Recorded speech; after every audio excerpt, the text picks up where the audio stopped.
नमस्कार मित्रों, आज हम ओम का नियम समझने वाले हैं। फ्रेंड्स, ओम का नियम फिजिक्स में करंट इलेक्ट्रिसिटी की जान है। इस चैप्टर में या जहां जहां कहीं आप करंट को पढ़ने वाले हैं वो बगैर ओम के नियम के पूरा नहीं हो सकता है। तो फ्रेंड्स, ओम्स लॉ को बहुत अच्छे से समझिए। आज के इस वीडियो लेक्चर में हम ओम का नियम पढ़ेंगे, इसकी सीमाएं पढ़ेंगे, मतलब इसमें क्या क्या लिमिटेशंस हैं वो देखेंगे और इसको हम डेराइव भी करेंगे, प्रूफ भी करेंगे हम इस ओम के नियम को। फ्रेंड्स, शुरू करते हैं आज का हमारा टॉपिक, जिसका नाम है ओम्स लॉ। तो क्या कहता है ओम्स लॉ? फ्रेंड्स, ये एक प्रायोगिक नियम है। प्रायोगिक मतलब आप स्वयं इसको प्रैक्टिकल के द्वारा चेक कर सकते हैं। कैसे? आप क्या करें, आप एक चालक तार लें, उस चालक तार के सिरों पर आप विभवांतर आरोपित करें और उसमें बहने वाली धारा को फाइंड करें। फिर आप उस वोल्टेज की वैल्यू को बदलते जाएं और देखें कि उसके अकॉर्डिंग धारा की वैल्यू किस प्रकार चेंज हो रही है। जब आप वोल्टेज और करंट के बीच में ग्राफ खींचेंगे तो इस प्रकार का ग्राफ आपको मिलेगा। ये ग्राफ समानुपाती ग्राफ होता है, अर्थात ग्राफ ये हमको ये बता रहा है कि जिन दो राशियों के बीच में ये ग्राफ खींचा गया है वो आपस में समानुपात में है। मतलब विभवांतर बढ़ाने से धारा की वैल्यू बढ़ जाती है। तो जिस अनुपात में आप वोल्टेज बढ़ाएंगे उस अनुपात में धारा बढ़ जाएगी। तो यही हमको ओम नाम के वैज्ञानिक ने बताया था। जो ओम वैज्ञानिक थे उनका पूरा नाम है सर जॉर्ज साइमन ओम। तो ये जो हमारे वैज्ञानिक हैं, यही बात इन्होंने हमको समझाई कि यदि किसी चालक की भौतिक अवस्था ना बदली जाए, भौतिक अवस्था मतलब उसका ताप, दाब,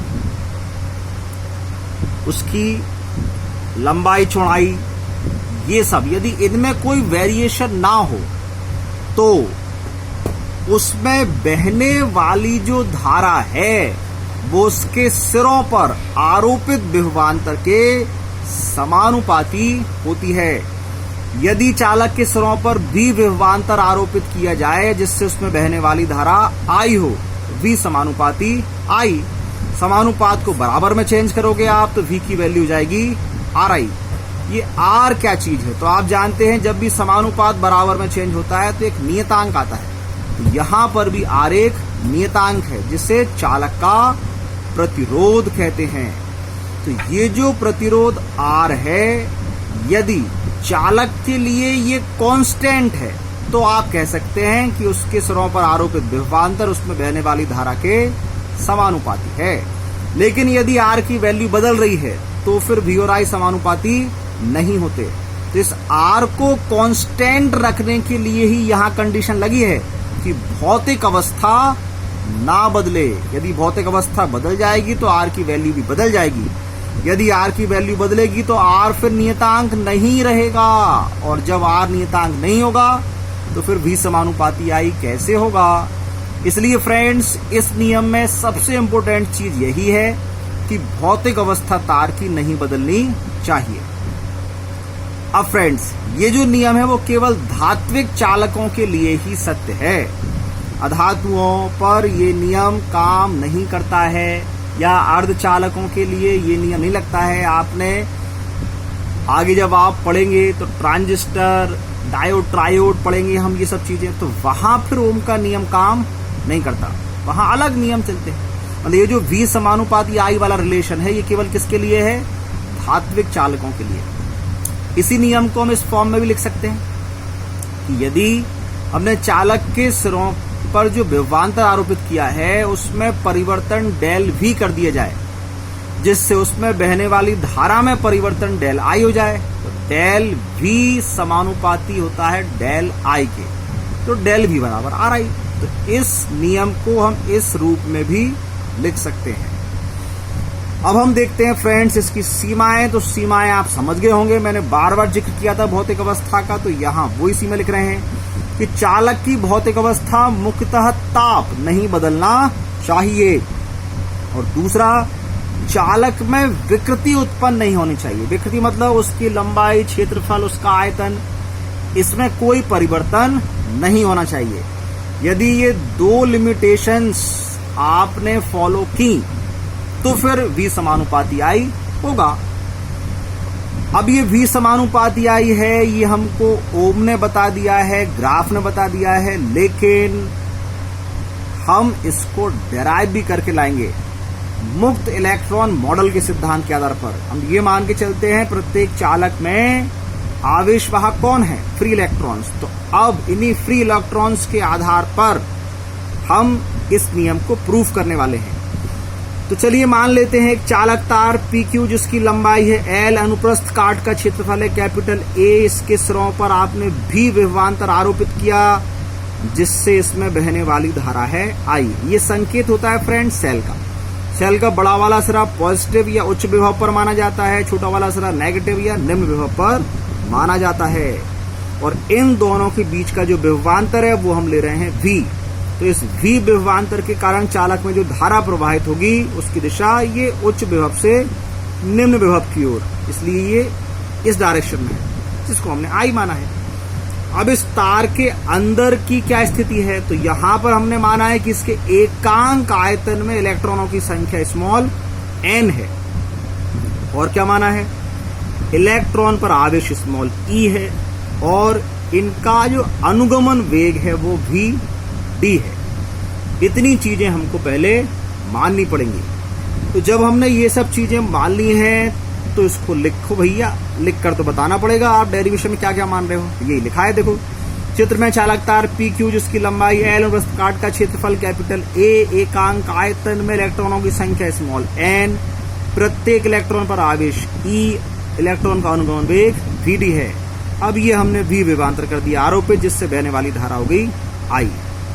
तो यदि फ्रेंड्स आपने इस चालक तार के सिरों पर V विभवांतर आरोपित किया है और इसकी लंबाई L है, मतलब आपने L लंबाई के दोनों सिरों पर V विभवांतर आरोपित कर दिया है, तो इस V विभवांतर के कारण इस चालक तार में विद्युत क्षेत्र कितना होगा?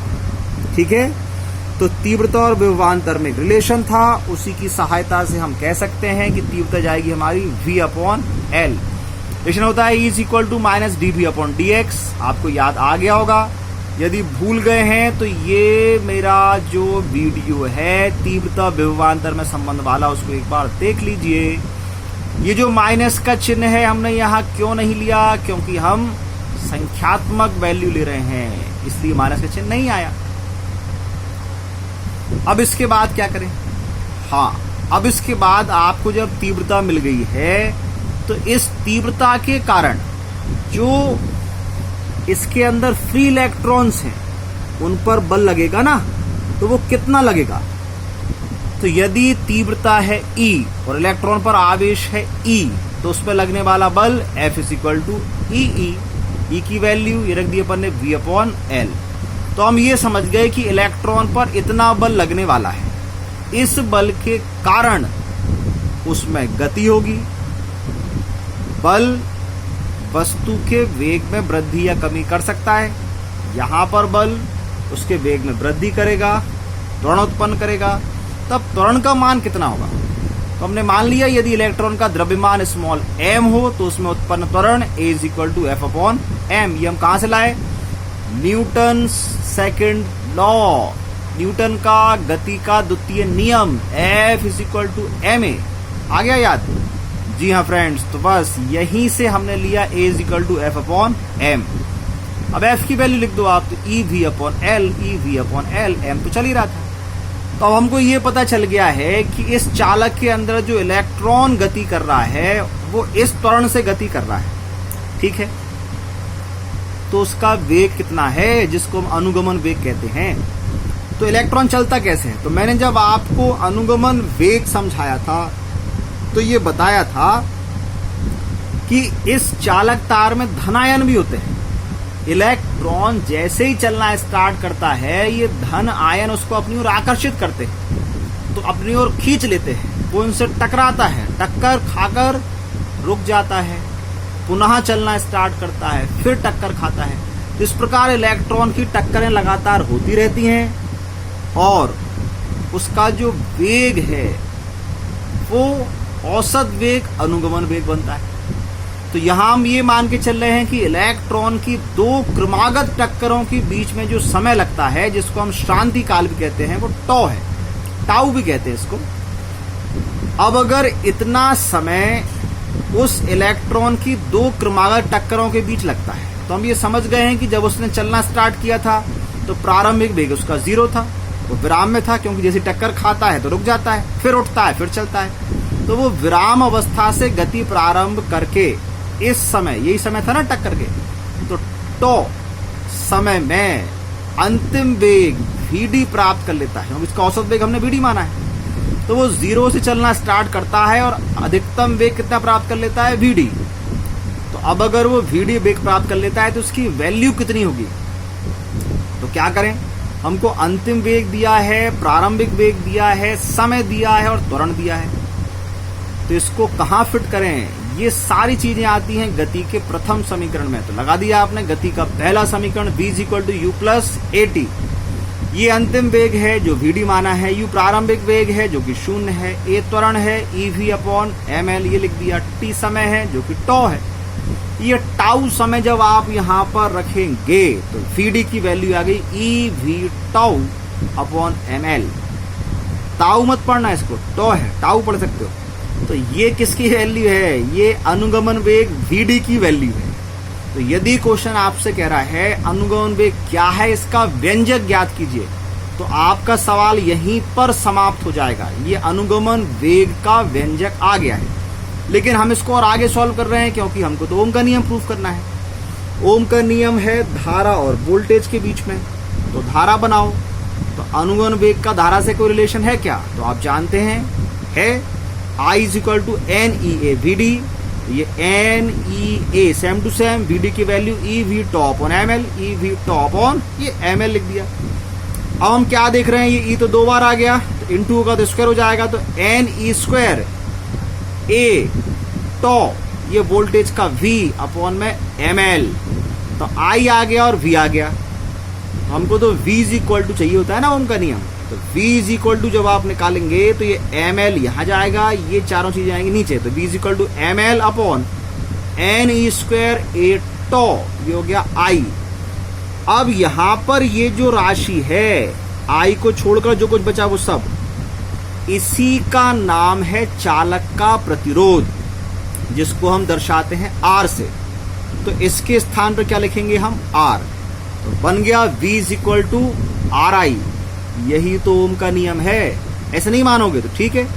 ये जो R है, यदि ये नियतांक हो, यदि आपने R की वैल्यू कांस्टेंट कर ली है, तब तो मानोगे ना कि यदि ये कांस्टेंट है तो हटाओ कांस्टेंट, आगे समानुपात में, तो v समानुपाती आई। तो ये था हमारा ओम का नियम, जो आपने मुक्त इलेक्ट्रॉन मॉडल सिद्धांत से इसको डिराइव कर लिया, प्रूफ कर लिया, निगमित कर लिया। तो यदि आपसे अनुगमन वेग का निगमन कहा जाए, व्यंजक कहा जाए, तो केवल vd तक आप इसे सॉल्व करें, और ओम के नियम का निगमन कहा जाए तो आप यहां पर पूरा कंप्लीट इसे कर दीजिएगा। सरल था, वैसे मुझे ऐसा लग रहा है, आपको भी लगा होगा। तो फ्रेंड्स, इस प्रकार आज आपने एक बहुत ही इंपॉर्टेंट टॉपिक समझ लिया है। अब जल्दी से अपने नोट्स बना लीजिए अच्छे फर्स्ट क्लास, और फिर इस नियम को तैयार कर लीजिए, क्योंकि ये बहुत इंपॉर्टेंट है। फिर मुलाकात होगी आपसे किसी नेक्स्ट वीडियो में किसी बेहतरीन टॉपिक के साथ। तब तक बहुत मन लगाकर पढ़िए। नमस्कार।